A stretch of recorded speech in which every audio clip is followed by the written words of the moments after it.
when I first got started doing music and ministry, I was telling my story about forgiving my dad everywhere. Mm-hmm. People coming up after shows, man, I ain't talked to my mom in this many years because of what she did. I'm gonna call her, bro, thank you. Hugging people, crying, people, praying with people. All this show, open mics everywhere. Like I remember seeing that. Yep. I was like, it's powerful. And then fast forward a few years, and I went full time, and I started getting invited into a lot of white spaces, like all predominantly white spaces, right, to do my music and all stuff. And it was interesting, but it was just like, okay, cool. And I remember my first, but here's what happened. I started to get insecure about my story. Cause relatable situations. Well, not even that. It's just the culture has said, you hear the narrative all the time. Look at the poor black community. I got you. And they're absent drug addicted daddies, and man, let's help them out because they struggle so much. Yep. And there's some truth in there somewhere. But like you start to hear that, but I'm getting invited to all these white spaces, so I feel like I'm propagating the stereotype. Right. Now I'm embarrassed. Now I'm ashamed. Now I don't want to talk about my story. I'm not about to go in here and talk about my drug addiction. I'm the only black dude in the room. I'm my drug addicted daddy. Like, I don't want to talk about this no more. Yeah. I took my story away. I was embarrassed. And they got drug addicted white folk too. Yeah, that's a fact. But in my head, I was just this stereo. If you want to talk about that, that's cool. I don't want to tell you. I don't want to give you one more black story. You know what I'm saying? Like, and so I remember I got booked at this beach in South Carolina. It was like my first big event after going full time, like big event. I booked there for a minute, and I'm looking at this. They got this fancy room, and it's a beach outside. And I'm like, yo, I just left my job, man. This really meant, I'm on my way. Yeah, I'm literally in my room on my knees, praising God, bowing down. God, thank you so much. You're so good. Yeah. What's next? Tell your story.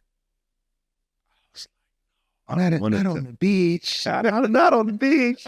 Not in front of these rich white people. No. You know what I'm saying? Like, all my insecurities from what I was told came back. Dang. I don't want to go out here in front of 600 white people and tell my story about the drug addicted black daddy and the band of me to propagate the stereotype you heard. Yeah. That's all in my head. And I'm fighting. I clearly heard God say in a whisper, kind of like, do this tonight. Because I tucked it away. Yep.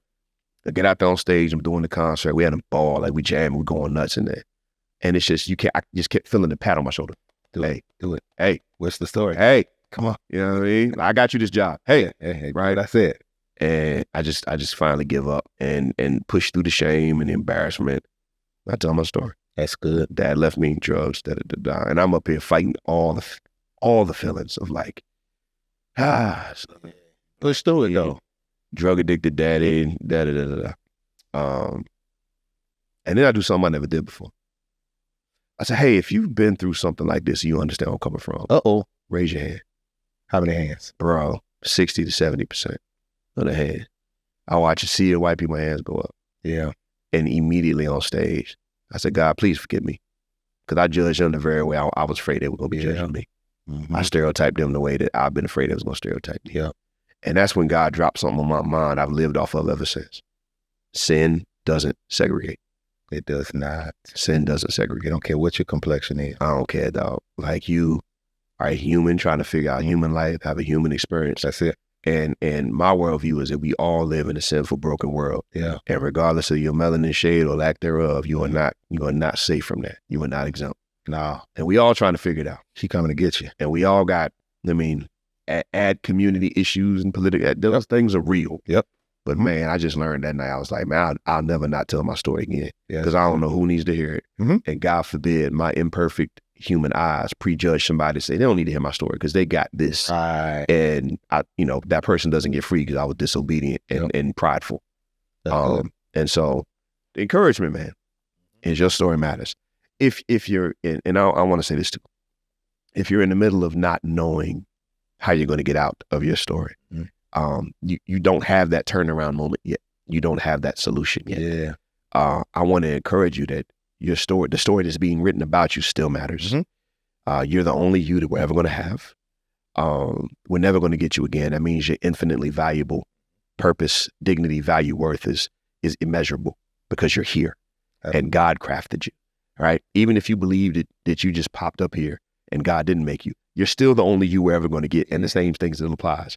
I don't agree with that worldview. I think you were handcrafted by the designer and you're a piece of artwork. But your story matters.